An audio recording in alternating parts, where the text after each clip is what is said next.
Ouais, il y a 0 donnée sur les femmes, je te confirme. Bonjour. Eh ben, la conférence vient de se lancer. Et donc, bienvenue à toutes et à tous. Merci beaucoup de nous retrouver pour cette deuxième conférence de la journée. Et cette journée du jeudi 10 mars qui marque le lancement d'un festival de 3 jours qu'organise Empower. Aujourd'hui, c'est une journée 100% digitale. Et donc, on va vous remettre le lien, mais vous allez toute la journée avoir des conférences sur plein de thématiques extrêmement qui nous parlent en tout cas énormément et j'espère qu'ils vous parleront aussi pour parler du rôle des femmes dans la lutte contre le changement climatique. On va parler de femmes qui agissent, on va parler de comment les jeunes révolutionnent l'entrepreneuriat, on va parler d'argent, bien sûr, où se trouve l'argent pour Women's Rights and Climate. Et là, plus particulièrement aujourd'hui, ensemble, pour la prochaine heure, on va s'adresser aux femmes entrepreneurs et on va réfléchir ensemble, on va discuter sur les moyens de trouver des financements. Parce qu'on sait à quel point c'est aujourd'hui encore un énorme challenge que quand on est une femme à travers le monde, plus particulièrement en Afrique de l'Ouest, comment on fait pour accéder à du financement, pour pouvoir se développer, pour pouvoir passer à l'échelle et pour pouvoir avoir une solution globale. Pour parler de cette thématique qui est encore malheureusement autant d'actualité, on a aujourd'hui Mariam Djibo qui est avec nous. Mariam qui est directrice générale de Advance en Côte d'Ivoire. On a également Francine donc, qui est vice-présidente du Women's Investment Club au Sénégal. Et on a Asria Fataki qui va nous rejoindre, qui est, pour tout vous dire, bientôt en train d'embarquer dans l'avion qui va la conduire au Niger, à Niamey, parce qu'elle est présente aussi en physique pour la conférence qui aura lieu là-bas demain et samedi, parce que le festival est sur 3 jours. Et donc, Asria Fataki, qui est fondatrice de Énergie Génération. Voilà, donc peut-être pour vous dire très rapidement quelques mots sur Empower. Donc je suis moi-même Aviva Markovic et je suis CEO, donc directrice opérationnelle chez Empower. Notre rôle, c'est de soutenir les femmes qui souhaitent se lancer dans l'entrepreneuriat. On croit, et c'est vraiment notre ADN depuis notre création en 2013, que l'entrepreneuriat est un levier formidable d'autonomisation économique et sociale. Donc on a démarré il y a maintenant 8 ans, on a accompagné plus de 10 000 femmes à travers le monde avec des activités qui sont basées en Afrique de l'Ouest, mais aussi en Afrique de l'Est et en France, plus largement en Europe. Et on soutient les femmes à travers différents programmes qui vont les accompagner de l'idéation à la réalisation de leurs projets et à la croissance. Et donc, qui dit croissance, dit à un moment donné financement, et c'est pour ça que c'était important pour nous de pouvoir adresser ce sujet. Et j'imagine qu'on va aussi avoir pas mal d'entrepreneurs qui assistent à cette conférence. Et donc, on aimerait pouvoir vous donner des clés, des points très concrets qui soient aussi, je pense, pour vous qui répondent à des enjeux opérationnels et pouvoir vous donner des pistes pour répondre à ces sujets. Donc on va commencer. Atria n'est pas encore avec nous, mais je pense que c'est une question de 2 minutes, donc c'est pas grave, commençons. Peut-être pour les participants et pour les participantes, sachez que vous avez en bas à droite un petit onglet qui s'appelle, vous avez le chat et je vois que certaines l'utilisent déjà, et vous avez aussi des questions. Et donc n'hésitez pas à poser vos questions. Il y a un système de vote, donc on va pouvoir voter pour les questions qu'on a envie de voir remonter, et on prendra 10 minutes à la fin pour poser les questions aux intervenantes qui sont avec nous sur ce panel. Voilà, mais écoutez, je vous propose de démarrer. Donc, peut-être pour vous donner un petit peu d'éléments sur ce sujet. Alors déjà, je pense que toutes les femmes présentes sur ce panel seront d'accord avec moi. Les femmes aujourd'hui sont réellement la clé de voûte des économies du continent africain. Pour vous donner un peu une idée, on sait que 58% des femmes lancent ou gèrent une entreprise sur le continent. Donc c'est énorme, plus d'une femme sur 2 est entrepreneur. Et par ailleurs, 50% des femmes africaines actives exercent dans l'agriculture. Une autre information qui est intéressante, c'est que ces 50% de femmes produisent 80% des denrées alimentaires. Mais pourtant, malgré ça, on sait qu'elles font face à de multiples difficultés pour accéder à du financement. D'une part, et on en parlera, on reviendra là-dessus, qui est très lié à l'impossibilité de présenter des garanties pour bénéficier d'un prêt. Et d'autre part, on sait qu'il y a vraiment un sujet aussi de compétences, de compréhension, d'éducation financière qui est limité et qui pourrait être réglé par différents leviers, on en parlera. Mais voilà, aujourd'hui, ce sont deux freins extrêmement visibles et sur lesquels on souhaite pouvoir proposer des actions et des solutions. J'ai cherché un chiffre, on en parlait juste avant de démarrer cette conférence, qui était combien de femmes aujourd'hui sur l'ensemble des fonds levés, combien sont des femmes entrepreneurs. Et en fait, ce chiffre est extrêmement difficile à trouver. Et donc, c'est déjà, on se disait, en fait, déjà un indicateur, peut-être que la difficulté de trouver des données désagrégées par genre, parce que c'est vraiment aussi la clé pour ensuite développer des politiques sur le sujet d'accès au financement. En tout cas, je peux vous donner une donnée qui est une donnée mondiale. Sur l'ensemble des fonds levés, seulement 2% sont accessibles par des femmes entrepreneurs.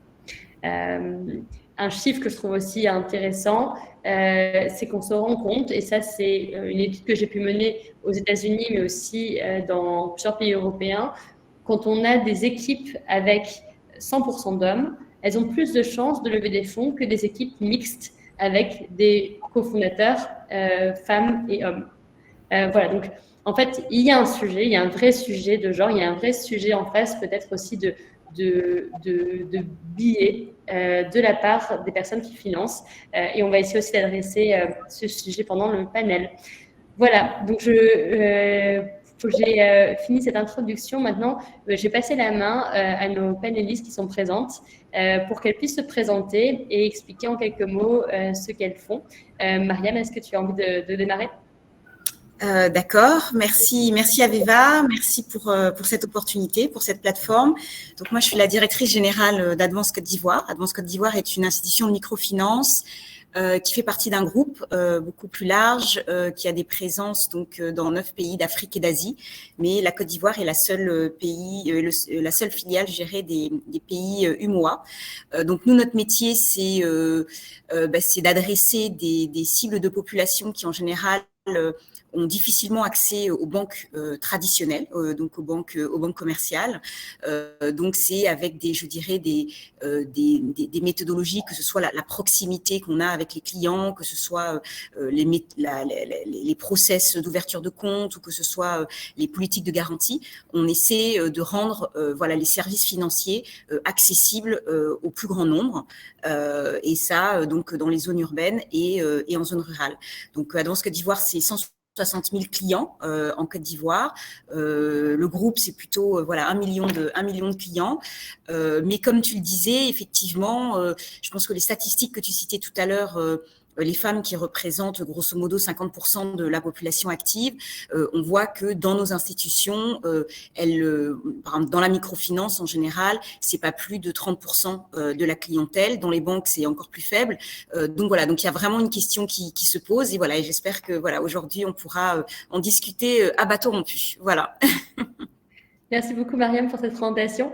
Écoute Francine, je te laisse la main.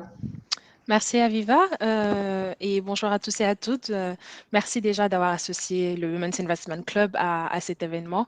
On est toujours prête à parler des femmes et justement à trouver des solutions ensemble pour les aider à avancer, à aller de l'avant.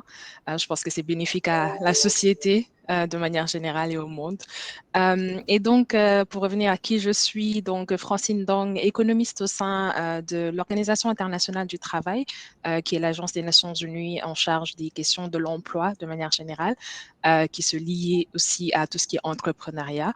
Et sur ce sujet en particulier, je porte une casquette aussi de vice-présidente du Women's Investment Club, qui est le premier club d'investissement qui a été créé en Afrique, au Sénégal, et qui justement est dédié à 100% pour les femmes. Donc, c'est un club 100% féminin également.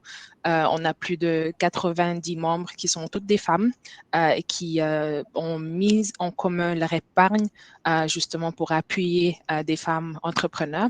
Et le WIC est à l'initiative d'un fonds d'investissement, le WIC Capital, qui est un fonds également à 100% dédié à ce critère genre-là, et où on essaie également d'accompagner les femmes aussi bien en matière de financement, mais également avec notre propre structure d'assistance technique qui s'appelle WIC Academy, et où on essaie justement d'apporter ce soutien aux femmes pour ce volet plus ou moins technique là. Et donc, ravie d'être là et puis de contribuer à cette conversation. Merci. Merci beaucoup, Francine. Alors, je vois que Astria, je pense qu'elle nous entend en plus, mais elle a du mal à monter sur scène. Donc, je pense qu'on va démarrer avec la première question en espérant qu'on va réussir à débloquer la situation. Et elle nous entend. Alors, peut-être pour démarrer, ce qui m'intéressait, quand j'ai préparé le panel, j'ai un peu pensé je me suis mise à la place d'une entrepreneur et j'ai essayé un peu de suivre son parcours et quelles allaient être un peu les différentes étapes. Peut-être là, du coup, j'aimerais vous poser cette première question qui est, si je me lance dans une démarche de financement en tant qu'entrepreneur, à qui je dois m'adresser selon mon stade de développement, selon mon type de besoin. Je peux peut-être je suis vraiment en phase de démarrage, mais peut-être certaines femmes. Ah, Astria, tu viens de me retrouver, ravie. Astria, un petit test micro, est-ce que ça fonctionne pour toi? Alors, est-ce que vous m'entendez? Ouais, génial. Ouais. Bah, écoute, arrive pile au bon moment, donc je retire ma question, on y reviendra, mais Astria, je vais te laisser la main pour te présenter. Super, merci beaucoup. C'était un peu frustrant parce qu'en fait, depuis le début, je vous entends, je vous vois, mais pas l'inverse.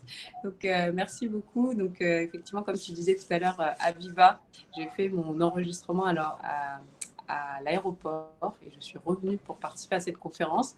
C'est un peu compliqué en termes de logistique, mais je voulais vraiment prendre part à cette conférence puisque c'est une thématique qui me tient tellement à cœur parce qu'au final, l'entrepreneuriat, on peut avoir toutes les bonnes idées, toutes les compétences qu'il faut. Si on n'a pas les financements, c'est vraiment difficile d'y arriver. Et effectivement, il y a un vrai manque, si j'ose dire, par rapport au financement des femmes. Donc, je suis vraiment heureuse et honorée de pouvoir m'exprimer sur ce sujet. Donc, pour me présenter rapidement, donc, je m'appelle Asra Ftaki, je suis présidente et fondatrice d'une organisation qui s'appelle Energy Generation. Donc, Energy Generation, c'est une organisation panafricaine qui forme des jeunes à devenir entrepreneurs. Donc, énergie initialement, des sujets de santé et de l'agribusiness. Et donc, ça fait à peu près 6 ans qu'on existe et qu'on évolue sur ces sujets. On est basé à Lomé avec une antenne à Accra. Et donc, notre objectif, effectivement, c'est d'accompagner des jeunes de l'idée jusqu'à la mise sur le marché de leurs produits. Donc, on a différents types de services pour ce faire. Je pourrais en parler tout à l'heure. Mais depuis, en fait, l'année dernière, très récemment, on a commencé à développer justement des outils de financement spécifiques dédiés aux différents types d'entrepreneurs qu'on accompagne. Et donc, je pourrais en discuter un peu plus longuement tout à l'heure, mais c'est vraiment un sujet au cœur de nos préoccupations. Merci beaucoup, Esria. Et n'hésite pas à nous dire quand tu dois partir. Je ne voudrais pas que tu loupes ton avion. Sinon, les équipes au Niger vont vraiment me taper dessus parce que tout le monde t'attend sur scène là-bas. Alors, du coup, je vais reprendre la première question avec laquelle j'avais envie d'ouvrir cette conférence. Et donc, je me mets dans les pieds d'une entrepreneur qui cherche à se faire financer. Et je voulais que vous nous donniez votre avis sur quel est finalement à qui je dois m'adresser selon mon stade de développement, que je sois en phase de démarrage ou que je sois en phase de croissance. On peut parler de termes un peu plus techniques. Il y a des gens qui vont vraiment chercher du fonds d'amorçage, de la série A, de la série B. Et donc, qui sont les bons interlocuteurs selon mon stade de croissance? Je ne sais pas qui a envie de démarrer pour essayer de nous guider un peu plus sur cette question. Je peux essayer. Oui, donc en fait, je pense c'est une très bonne question que tu poses parce que c'est vrai que moi, en tant que représentante, je dirais, d'institutions financières, c'est vrai que très souvent, on nous dit les banques, les microfinances ne financent pas les projets. Et ensuite, on va nous dire ne finance pas les projets des femmes. Et donc, je pense qu'il est vraiment important de comprendre qu'il y a vraiment que les interlocuteurs sont différents. Selon le stade effectivement de maturité de l'entreprise, selon même le type de besoin. Typiquement, si jamais on a besoin d'un financement pour démarrer et installer des locaux, commander une première machine, ou alors si on a besoin de financement pour dédouaner un container alors qu'on est déjà en activité, ça va pas être le même interlocuteur. Donc, c'est vraiment, on a vraiment cette distinction-là qui est importante à comprendre. Il y a les projets en fait en démarrage et puis il y a les projets en développement. Si jamais vous êtes un projet en démarrage, c'est de capital dont vous avez besoin et je suis contente que Francine soit là pour en parler aussi, parce qu'en fait, ça ne sert à rien de vous faire assommer en quelque sorte par des intérêts d'une banque si jamais vous n'avez même pas votre premier client. Donc voilà, vous êtes là et même si la banque, souvent vous allez voir la banque et vous dites à la banque, accordez-moi un différé de paiement, même avec un différé de paiement de 3 à 6 mois, qui en plus coûte cher parce que ça renchérit le coût du prêt. Imaginez que vous avez un problème de démarrage dans la mise en exécution, dans la mise au marché. Les banques ne sont pas vraiment adaptées. Donc, donc la conclusion, c'est que les interlocuteurs, donc que ce soit les banques ou les microfinances, ne vont pas financer les projets de démarrage. Donc ça, c'est vraiment important. Après, une fois qu'on a dit ça, je pense qu'il faut aussi faire le constat qui est réel qu'en Afrique de l'Ouest, finalement, il y a assez peu de capitaux disponibles pour financer le démarrage. Alors, ça commence un petit peu à frémir, je dirais. Les gouvernements, très souvent, ne le font pas.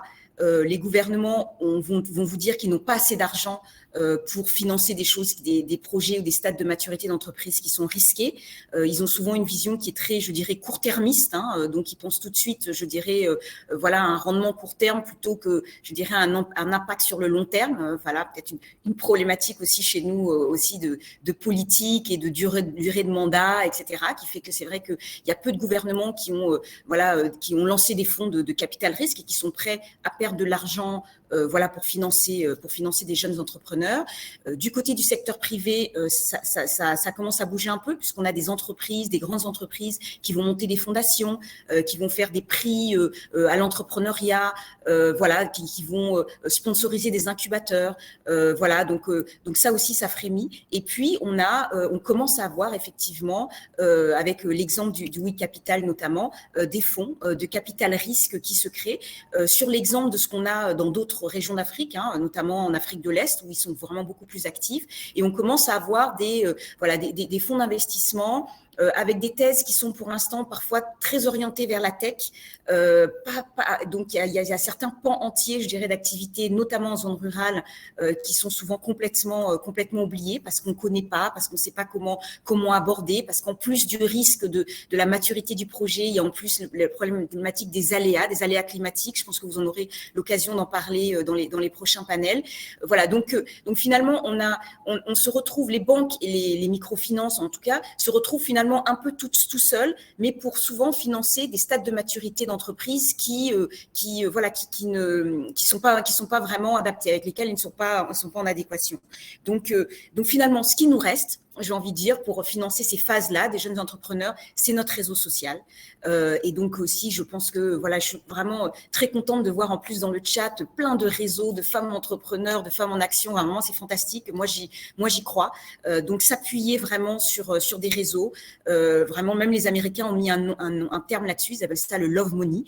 Donc, ça existe. Donc, aller chercher de l'argent dans son réseau. Ça chercher de l'argent auprès de son premier client qui va vous faire une avance sur commande. Ça veut dire chercher de l'argent auprès d'un fournisseur qui va vous faire un délai de paiement. Et une fois que votre projet est vraiment up and running, on va dire, et votre projet fonctionne, qu'il n'est plus juste sur le papier, là, vous pouvez vous approcher d'une banque, d'une microfinance qui va vous aider, je dirais, à financer et à développer le quotidien. Voilà, je dirais un petit peu en termes d'interlocuteurs. Après, on pourra parler peut-être des freins, mais voilà. Super, merci beaucoup Mariam. Est-ce que Asria, Francine, vous avez envie de réagir, d'ajouter des choses ? Oui, j'aimerais bien justement rajouter quelque chose par rapport à ce que Mariam a dit sur le fait que justement, il y a ce missing middle.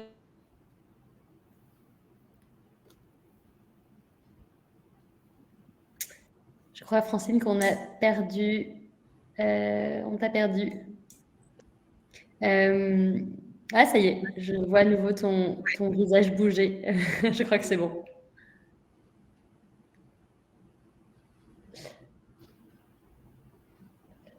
Peut-être le temps que la connexion de Francine revienne. Astrid, est-ce que tu avais quelque chose à ajouter? Oui, bien sûr. Effectivement, l'intervention de Mariam, elle est vraiment très pertinente parce que je pense que, Aviva, tu prenais cette perspective donc, de jeunes entrepreneurs qui recherchent un financement. Je pense qu'aujourd'hui, il y a un véritable manque d'éducation, si j'ose dire, à cette question-là de la recherche de financement, puisque c'est un métier à part entière. Hein. Il y a des personnes qui sont des consultants et qui recherchent des financements. Donc, c'est vraiment un enjeu réel. Donc, nous, typiquement, au sein de nos formations, on a différentes approches. C'est que déjà, on a tout un module d'une semaine qui est entièrement dédié à la recherche de financement pour justement essayer d'éduquer nos entrepreneurs à ces sujets. Et tout notre programme, en fait, donc nous, notre programme d'accompagnement, il est sur 2 ans et il est construit sur un canevas qui s'appelle Viral, de Venture Investment Readiness Awareness Levels. Donc, en gros, c'est un canevas. J'invite vraiment toutes les participants qui s'intéressent au sujet de chercher sur Internet viral en français et peut-être Village Capital à côté, puisque ça a été développé par une structure qui s'appelle Village Capital. Et donc, c'est un canevas qui développe en fait en 9 niveaux les différentes étapes de croissance et d'avancement en fait d'une start-up. Et en parallèle de ce canevas, il est indiqué en fait, si vous voulez, le type d'interlocuteur auquel la start-up peut s'adresser en fonction de son niveau d'évolution. Donc ça couvre vraiment très largement les différentes thématiques, donc de l'équipe au produit, au marché, à la vision, à la stratégie de sortie.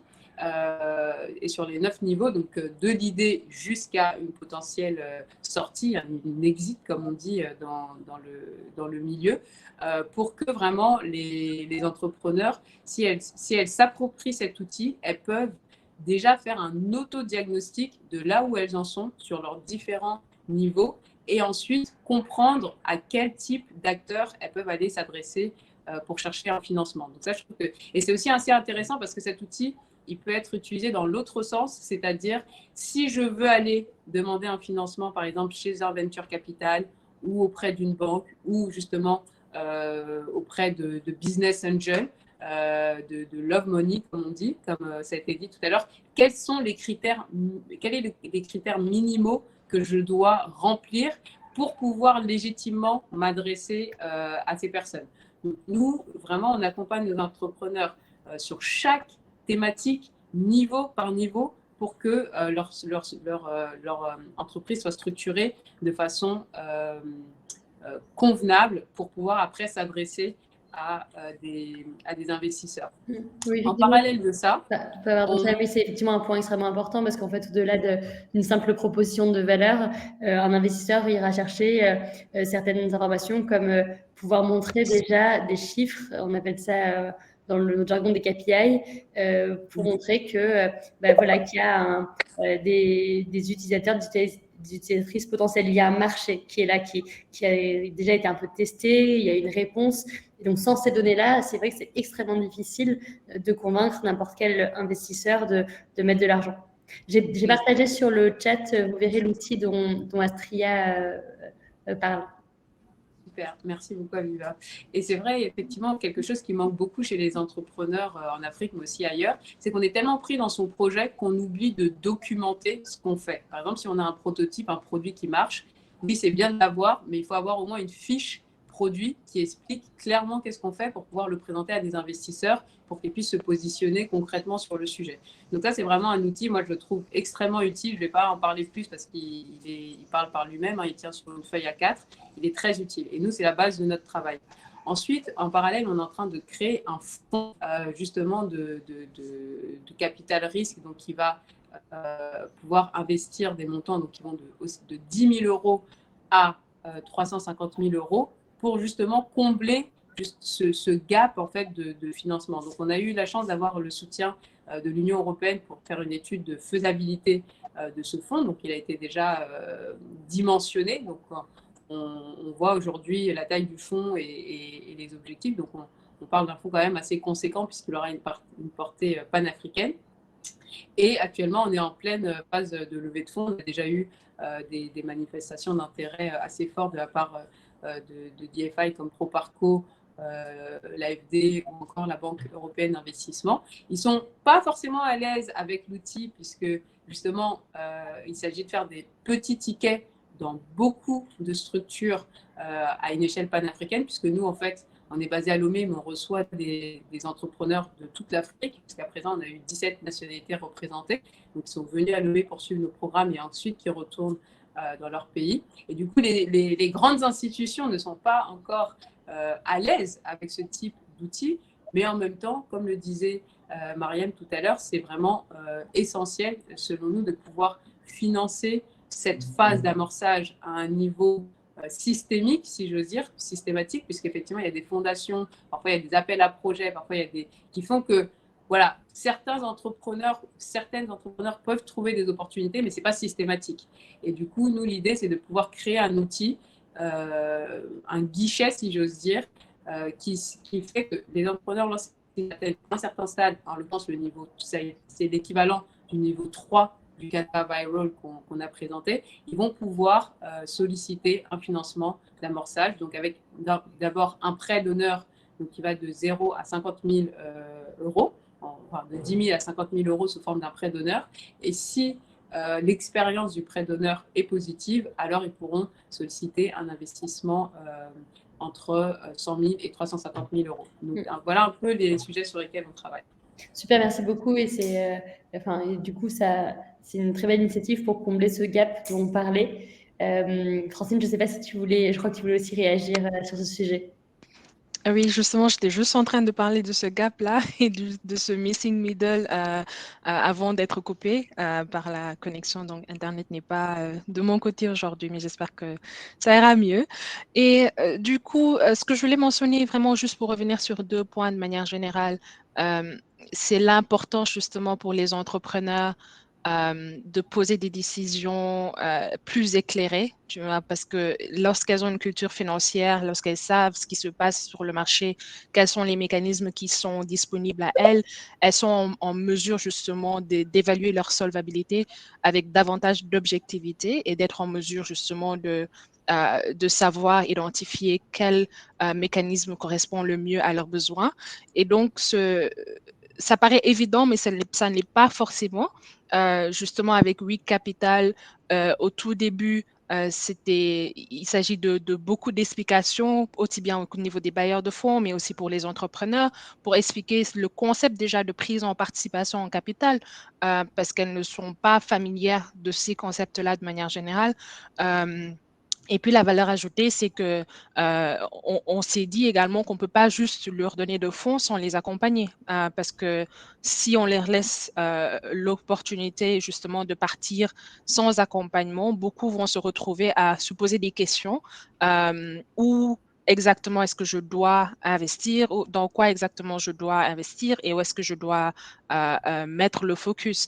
Et donc, c'était vraiment important justement, en plus de ces fonds-là, d'apporter l'assistance technique nécessaire et de même que le réseau d'affaires, je dirais, qui va avec, parce que c'est quelque chose qu'on néglige souvent, mais pour une entrepreneur, pour une entreprise, jeune entreprise, c'est très important de pouvoir avoir ce réseau d'affaires, ce network de personnes qui peuvent aussi bien appuyer à un niveau individuel qu'au niveau de l'entreprise, mais justement qui permet de clarifier la vision et la stratégie de l'entreprise. Donc, je voulais aussi mentionner le fait que même dans cette phase où c'est plus dans le démarrage, le stade précoce, il y a également plusieurs niveaux d'investissement qui sont ouverts. Le capital risque, oui, mais il y a également de plus larges investissements, Et ça va encore plus dans la zone expansion. Et quand on regarde au tout début démarrage, là où WIC Capital est plus ou moins positionné, on a ce modèle syndiqué-là. Et justement, et c'est là où on intervient parce qu'on a 90 femmes qui, de manière collective, viennent apporter leur soutien financier, mais également technique à des entreprises. Et ça fait que c'est une valeur ajoutée en termes de connaissance du secteur, du marché et, comme je le disais, du réseau par rapport à ça. Donc, dans la peau d'une entrepreneur, je dirais, pour récapituler, le premier point, c'est vraiment d'aller vers la formation. Je pense que je suis ravie d'apprendre à travers Astrea qu'il y a des plateformes qui aident justement à identifier le niveau, justement, le besoin de financement en fonction du cycle de vie dans lequel l'entreprise est. Mais également, il est de la responsabilité des personnes qui offrent ce financement également de donner les bonnes informations. Et justement, le tout, je pense, en ce moment, c'est à la base de la création de WIC Capital, c'est de permettre justement de combler ce gap pour le financement des femmes entrepreneurs qui ne se retrouvent pas forcément dans la microfinance ou dans la banque ou dans les fonds de capital investissement beaucoup plus importants. Donc, voilà. Merci beaucoup, Francine. Et effectivement, on a beaucoup parlé tu mentionnais tout à l'heure de l'accès à l'information, qui est un sujet, avec Mariam, on parlait aussi de ce problème d'éducation financière, qui peut être aujourd'hui une barrière et un frein pour beaucoup de femmes entrepreneurs. Est-ce que peut-être on peut passer à cette seconde question que je voulais vous poser sur les facteurs limitants pour une femme africaine aujourd'hui? C'est quoi les facteurs limitants pour avoir accès à des financements, que ce soit d'ailleurs des financements en capital ou en dette? Alors, de mon point de vue, je pense que voilà, Astrea et Francine pourront effectivement aussi compléter. Je pense qu'à partir du moment où que ce soit pour un projet de démarrage, effectivement, ou un projet de développement, je pense qu'on l'a dit tout à l'heure, je pense qu'il y a un élément important, effectivement, c'est l'accès à l'information. C'est la méconnaissance en fait de l'écosystème financier, savoir à qui s'adresser, savoir quoi demander. Souvent, je pense peut-être que surtout les femmes, on se dit qu'on doit se débrouiller seule. Et donc voilà, on va peut-être pas assez s'appuyer sur un réseau pour justement accéder à cette information, pour aller chercher les soutiens, etc. Donc ça, je pense que c'est la première chose, c'est ça, c'est arriver, c'est qu'on ne fait pas assez partie. Je dirais de réseaux différents, que ce soit des réseaux professionnels, de réseaux de voilà. Donc ça c'est ça et qui du coup ça limite effectivement l'accès à l'information. C'est la première chose.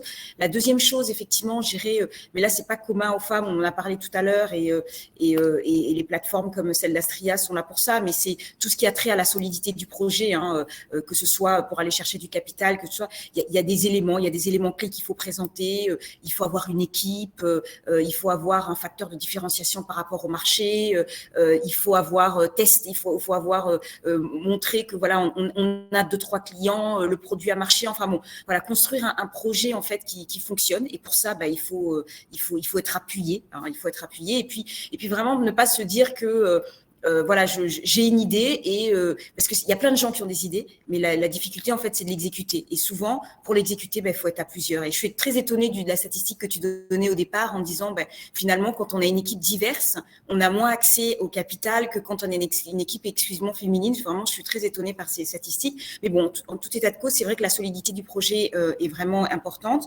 Ensuite, il y a peut-être les préjugés auxquels va se trouver confrontée la femme sur sa capacité à diriger, sur sa capacité à surmonter les obstacles de l'entrepreneur, voilà, se faire arnaquer,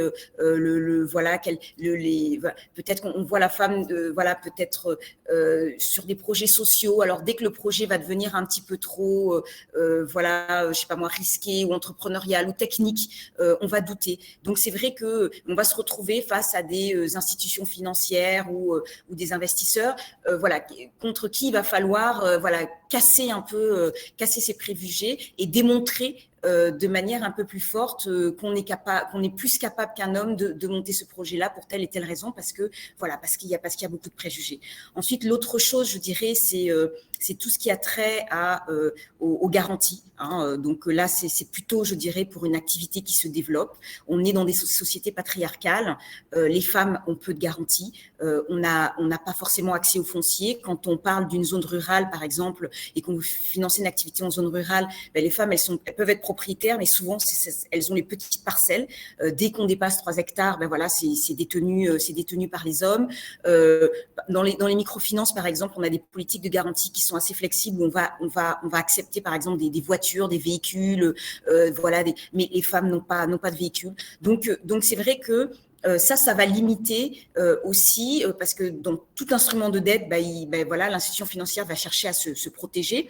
Et donc, du coup, ça va limiter aussi les montants auxquels les dames ont accès, même si, je dirais, le projet est viable, même si le projet est solide. Enfin, il y a un autre point dont je voulais parler, dont on parle pas souvent, c'est-à-dire que c'est vrai que notamment quand il s'agit de personnes, enfin de femmes qui sont des femmes entrepreneurs qui sont loin dans des zones rurales, en zones éloignées, etc. Nous, institutions financières, pour les approcher.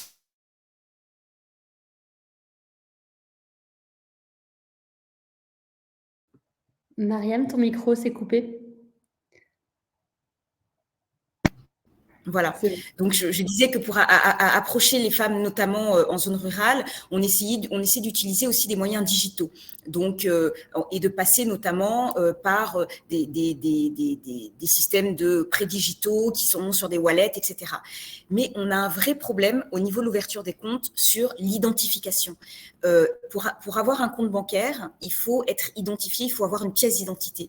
Et on ne se rend pas compte, mais ça, c'est un frein vraiment majeur à l'inclusion financière. Donc, si vous n'avez pas de pièce d'identité, vous ne pouvez pas avoir de compte bancaire et donc vous ne pouvez pas avoir de prêt. Et ça, c'est vraiment quelque chose de vraiment très basique dont on ne parle pas souvent, mais nous, un problème auquel on se retrouve confronté vraiment très, très souvent. Voilà. Merci beaucoup, Mariam, pour cet état des lieux assez complet. Est-ce que, Francine, tu souhaitais rebondir et je pense que Astria a dû avoir un petit problème de connexion, mais va revenir avec nous. Merci Aviva.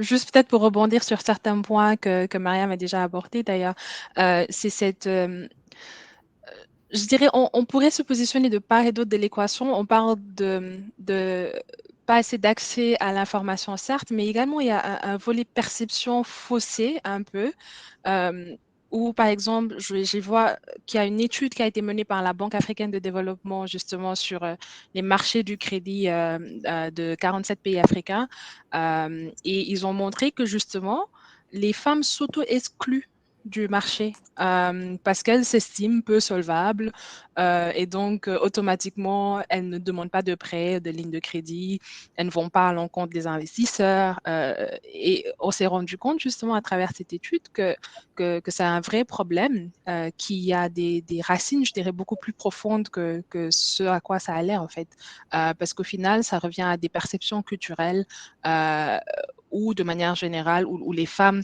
ont peur de se mettre en avant, où les femmes ont peur de parler de ce qu'elles font, où les femmes ont peur de s'affirmer. Et justement, ça fait que ça a cette conséquence-là également sur leurs projets et sur les entreprises qu'elles mènent. Et c'est également dans ce contexte-là qu'on se rend compte aussi que le marché aussi n'est pas aussi développé qu'il le faut, parce que oui, certes, on voit que le secteur privé est en pleine croissance et que les PME, en tout cas, essaient de justement trouver de plus en plus d'appui. Et on voit que le cadre réglementaire évolue, mais il joue un processus, un rôle très, très important, je dirais, dans ce processus-là. Et sortir justement de l'informalité pour certaines, être assuré du fait que justement il y a toutes les dispositions et mesures en place pour permettre à ces entreprises-là d'évoluer, c'est pas forcément quelque chose qui est évident. Et quand on regarde le cas du Sénégal en particulier, on s'est rendu compte, je pense avec le Bureau des statistiques en 2017, que le taux de survie des PME de manière générale après leur leur première année d'opération était de moins de 40%. Et ce sont des chiffres catastrophiques et alarmants. Et quand on va à l'échelle des femmes, c'est encore plus alarmant. Et donc, on se demande, mais qu'est-ce qui manque? C'est vrai que le cadre réglementaire n'est pas forcément là, certes, mais qu'est-ce que nous, on peut faire en matière d'appui et de soutien, justement pour permettre aux entrepreneurs et à leurs entreprises d'être ce qu'on appelle investment ready, qu'elles soient prêtes à recevoir des investissements. Et c'est une notion qui est très importante dans le capital investissement, le capital risque de manière générale. C'est de pouvoir accompagner une entreprise à articuler sa vision et sa stratégie de croissance, mais ses ambitions aussi. Et justement, avec Week Academy, c'est quelque chose qu'on fait aussi bien pour les entreprises dans lesquelles Week Capital investit que pour d'autres entreprises. Parce que pour nous, l'essentiel au final, c'est de pouvoir créer cet écosystème bouillonnant de championnes qui éventuellement, même si elles ne reçoivent pas de fonds de Week Capital, peuvent aspirer à recevoir d'autres lignes de crédit, que ce soit d'institutions financières beaucoup plus classiques ou d'autres fonds d'investissement. Et donc, c'est ce processus d'accepter d'investir dans des entreprises qu'elles soient notre cible ou pas, parce qu'au final, c'est vraiment pour le bien de l'écosystème de manière générale, et justement de s'assurer de les mettre à l'aise.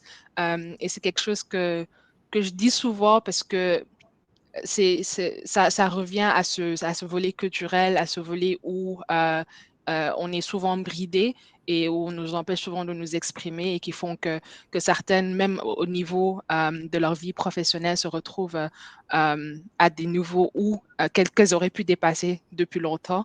On rencontre des entreprises qui sont sur le marché depuis 5-10 ans, mais qui se comportent toujours comme des startups, ce qui est dommage. Et parce que je pense que il y a également ce besoin-là d'être beaucoup plus accompagné et d'être soutenu dans ce processus. Donc, je pense que c'est aussi bien au niveau de la demande que de l'offre qu'il y a des efforts à faire et que ces obstacles interviennent. Et du coup, c'est dans ces deux volets-là également qu'on devrait investir le plus, mais de manière générale, s'assurer qu'il y a un écosystème, un cadre juridique assez fort et assez consistant pour permettre à ces entreprises de décoller. Merci beaucoup, Francine. Asria, tu voulais ajouter quelque chose? Oui, effectivement, je pense que ça a déjà été mentionné d'une manière ou d'une autre. Je vais vraiment insister sur ce point. Moi, je pense vraiment que l'une des premières barrières des femmes dans la recherche de financement, c'est les femmes elles-mêmes. On est malheureusement dans une situation où nous, les femmes, nous auto-censurons beaucoup quand il s'agit d'aller chercher du financement. Et plus le besoin en financement est important, et plus effectivement, on va avoir ce sentiment que c'est pas, entre guillemets, c'est pas pour nous. Et ça, c'est vraiment une problématique. C'est-à-dire que moi, en tout cas, de mon expérience personnelle, je sais que fondamentalement, et ça, je peux pouvoir le dire assez ouvertement, il y a un biais de perception des interlocuteurs quand il s'agit de rechercher des financements. Donc, typiquement, nous, Energy Generation, j'ai commencé Energy Generation sur des fonds propres. Donc, comme je le dis aussi très souvent à mes entrepreneurs, le premier investisseur dans une start-up, c'est son fondateur. Il faut se percevoir comme un investisseur. Parfois, le fondateur va investir de l'argent, parfois, il va investir du temps. Mais le temps, c'est de l'argent, l'argent, c'est du temps.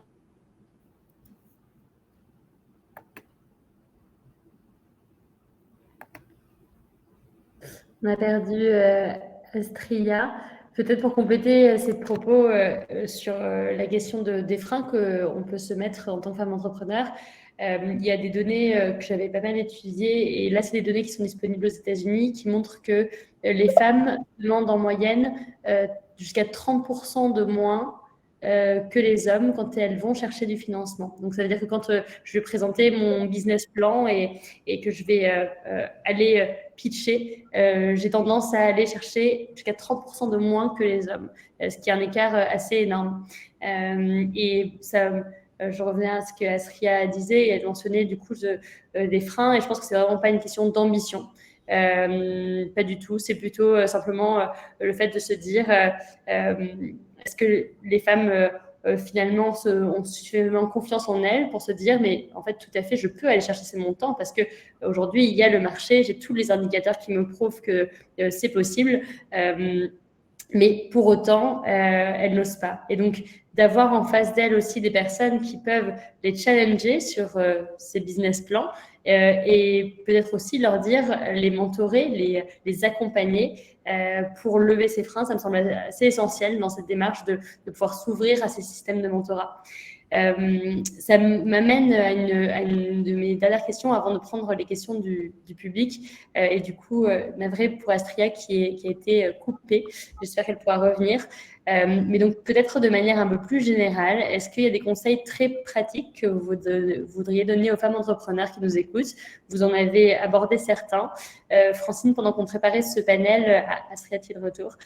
Francine, pendant qu'on préparait ce panel, il y a un sujet que je trouvais assez important dont tu m'as parlé sur la santé mentale. Et je pense que d'ailleurs, c'est autant vrai pour les hommes que les femmes entrepreneurs, mais c'est un vrai sujet qui est souvent assez tabou et qui pour autant touche énormément de personnes qui se lancent dans cette aventure entrepreneuriale, qui sont des vrais roller coasters, qui sont extrêmement épuisants physiquement, émotionnellement. Et donc, si vous avez des conseils très pratiques sur ce sujet, mais peut-être aussi plus largement sur la question de son entourage, des réseaux de femmes dont on a un petit peu parlé, n'hésitez pas à amener ces conseils pratiques aux personnes qui nous écoutent. Désolée pour la connexion. Mais du coup, je vais peut-être terminer mon idée qui, d'une certaine manière, répond aussi à cette question, puisque ce que je disais, effectivement, c'est qu'il y a cette autocensure des femmes dans la recherche des financements. Et donc, moi, typiquement, dans mon expérience, je peux dire de façon assez confiante que lorsque je m'adresse à des bailleurs de fonds, il y a un niveau d'exigence attendu de ma part qui est plus important, je pense, que si j'étais un homme qui plus est plus âgé et qui plus est caucasien, on va dire ça comme ça.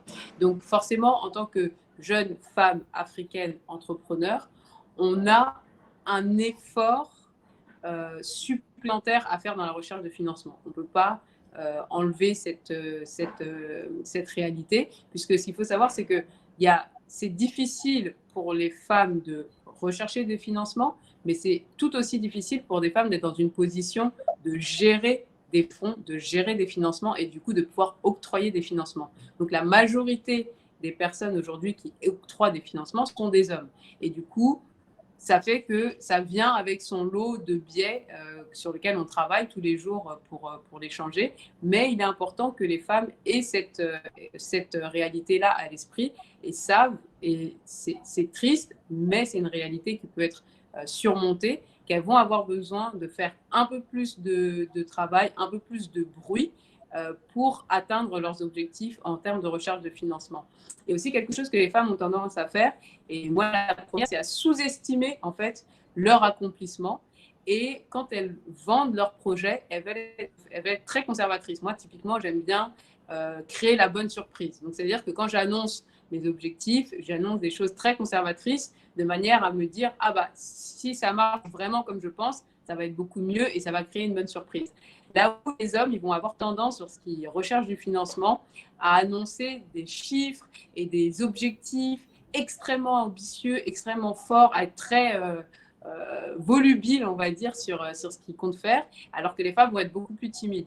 Donc ça, c'est quelque chose aussi qui est très important. Il y a beaucoup d'autres aspects, beaucoup plus techniques qu'on peut prendre en compte, mais on ne va pas avoir le temps de l'exposer ici.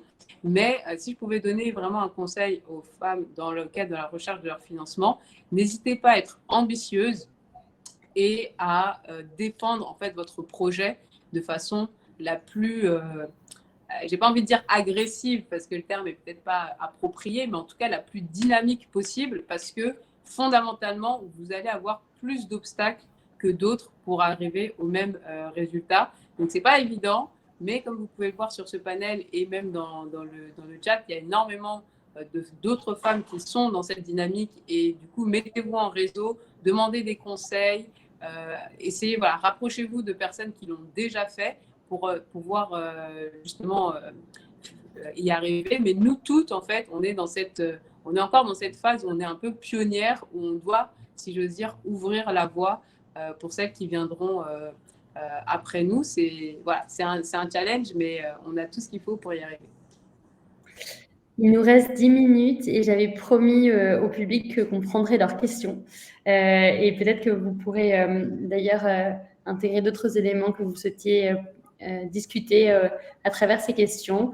Donc, alors, Richard a été très force de proposition et a plusieurs questions. Donc, peut-être je vais en choisir une. Je trouvais cette question intéressante, Richard, sur objectivement qui doit porter la responsabilité de faciliter l'accès aux finances. C'était une question pour Mariam. Mariam, je crois qu'on avait un petit peu parlé déjà ensemble. Est-ce que tu souhaites répondre à ça ? Qui doit porter la responsabilité de faciliter l'accès aux finances?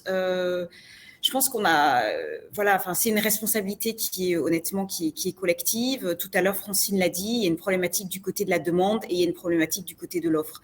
Donc, les femmes elles-mêmes, Astria l'a dit, les femmes ont des efforts à faire de leur côté en termes de que ce soit de présentation, oser être ambitieuse, confiance en soi, s'appuyer sur des réseaux. Enfin, voilà. Donc il y a quand même une responsabilité de ce côté-là qui fait que d'un point de vue, si jamais on adopte, je dirais, ces comportements, qu'on rejoint des réseaux, qu'on accepte en gros aussi qu'on essaie de se faire former, qu'on se dit on va pas être toute seule, on va le faire avec des gens, etc. Déjà on a résolu une partie du problème et ensuite qu'on ose pousser la porte des établissements financiers, qu'on ose se présenter devant un investisseur, on a déjà, je dirais, franchi le premier cap. Ensuite, le second, je dirais, il faut forcément ensuite le reste de l'écosystème fonctionne du côté de l'offre. Alors on a d'abord une partie, je dirais, l'État qui doit aider les institutions financières, par exemple avec des systèmes de garantie. Je crois qu'il y a quelqu'un qui en parlait tout à l'heure, qui posait la question. Par exemple, dans le cas de la crise Covid, par exemple, les États se sont mobilisés pour essayer d'apporter de la liquidité aux institutions financières. Mais en fait, la problématique n'était pas une problématique de liquidité. La problématique était que le profil de risque des entrepreneurs s'était accentué et donc que les entreprises ne voulaient plus leur prêter.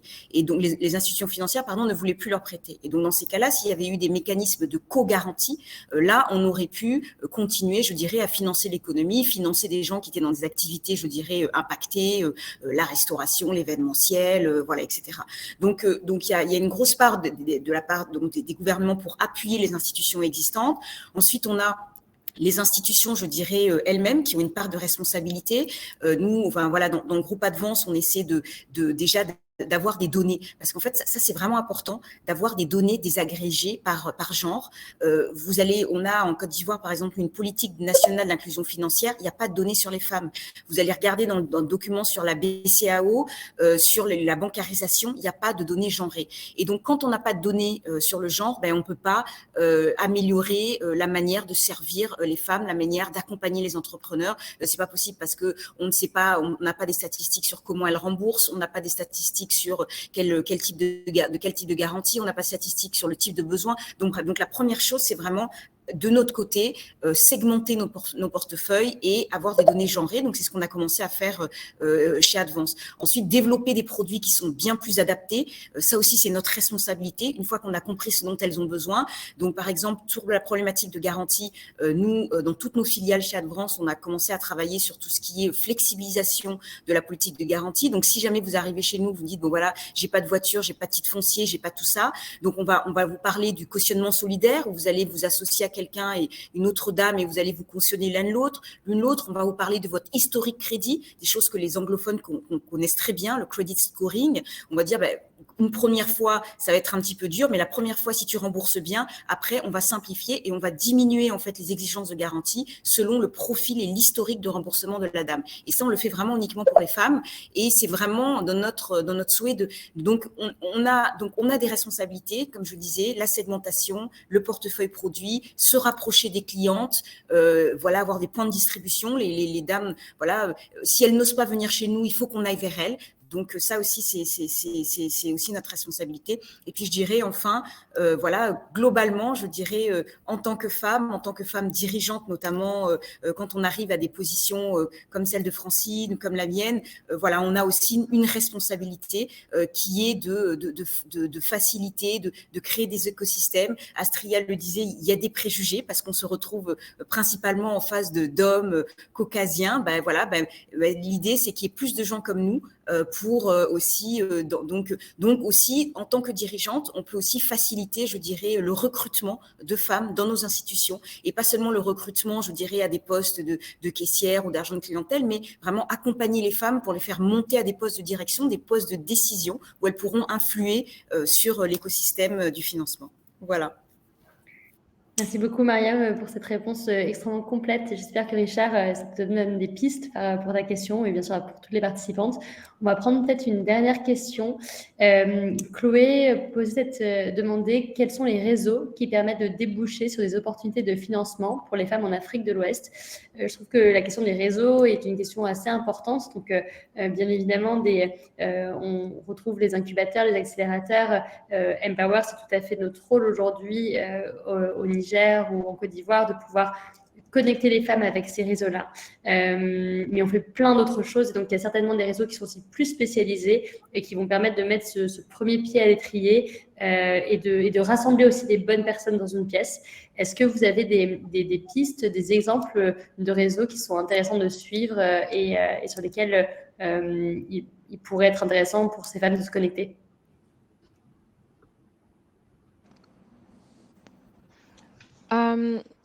Au-delà du WIC, bien sûr. Non, je déconne.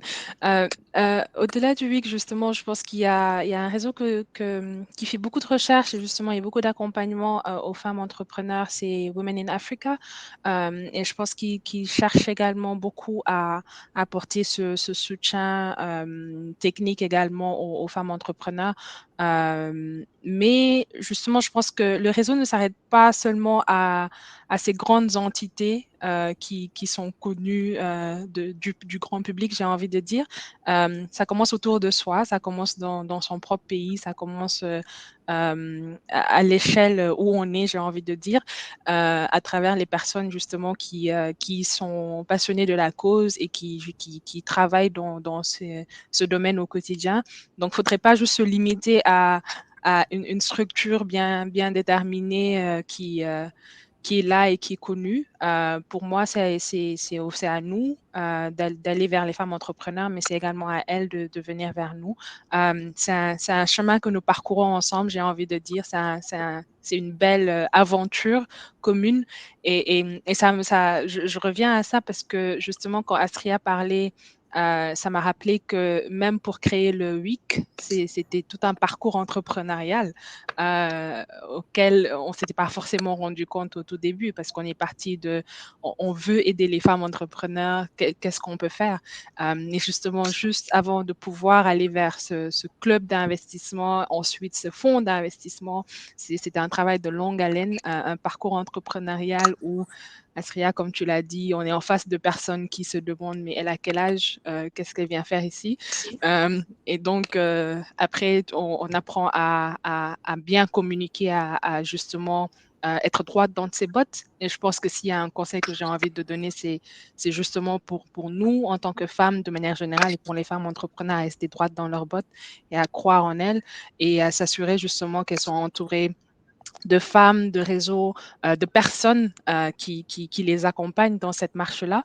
Parce que moi, j'ai eu la chance au niveau de WIC d'être entourée de dames qui avaient déjà leur carrière, qui le faisaient depuis une vingtaine, une trentaine d'années. C'est une chance que j'ai eue, que tout le monde n'a pas forcément, mais qui est là et la porte est ouverte pour ces personnes-là, justement, de just reach out, de taper à la porte et on ne sait jamais ce qui revient en retour. Mais pour moi, il n'y a que du positif en tout cas, justement de pouvoir aller vers d'autres et de se construire soi-même son réseau en s'assurant justement qu'on sait ce qu'on veut au final et qu'on sait communiquer sur nos besoins.